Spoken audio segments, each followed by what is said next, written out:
So, the first article that I read is titled Unlocking the Benefits of Diversity, All Inclusive Multiculturalism, and Positive Organizational Change. So, there was quite a bit in this article that I agreed with and didn't really have a problem with. For the most part, it felt like it was super logical. It started off by talking about some of the common things that organizations use to promote diversity, and they referenced colorblindness and multiculturalism, and then they kind of pointed out a few things that might be wrong with those, or things that negative aspects of those, and then proposed their alternative at the end.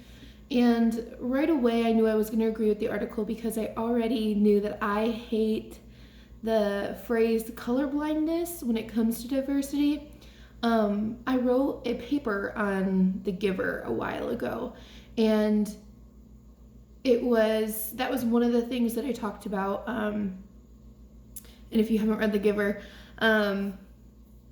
it's kind of going to give it away, so spoiler alert, but they live in a society where color does not exist, and the book just kind of, as you go on, really reveals that that's something that makes humanity special and makes humans human.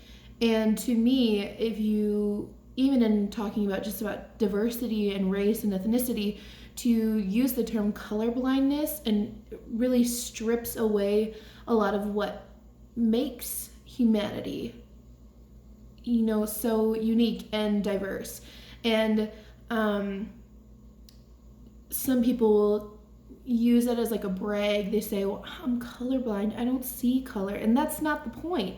The point is that humans are diverse, and there's different cultures and there's different races, and we within these different groups each have different unique experiences. And so what I know is not going to be what you know, is not going to be what somebody else knows. And I think that's important to recognize. So they kind of pointed out that really strips away those differences. And then they also touched on multiculturalism, which, they mentioned that non-minorities then often see that as cutting themselves out of the picture. And on one level, I do agree with that. I think that it's still important. The non-minorities exist in society, and they, if we really are striving to represent everybody, then everybody means everybody, kind of thing. So I didn't necessarily agree with that.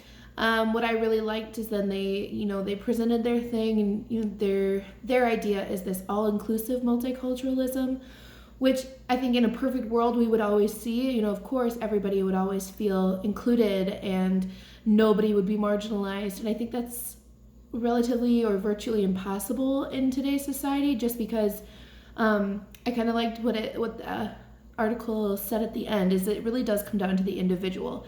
And nobody's perfect, and this world is not perfect, and not every individual is going to live their life that way, and their prejudice still exists and discrimination still exists, and ultimately this kind of thing only succeeds is if we as individuals ultimately strive for that level of inclusivity with all people, and that equality for all people.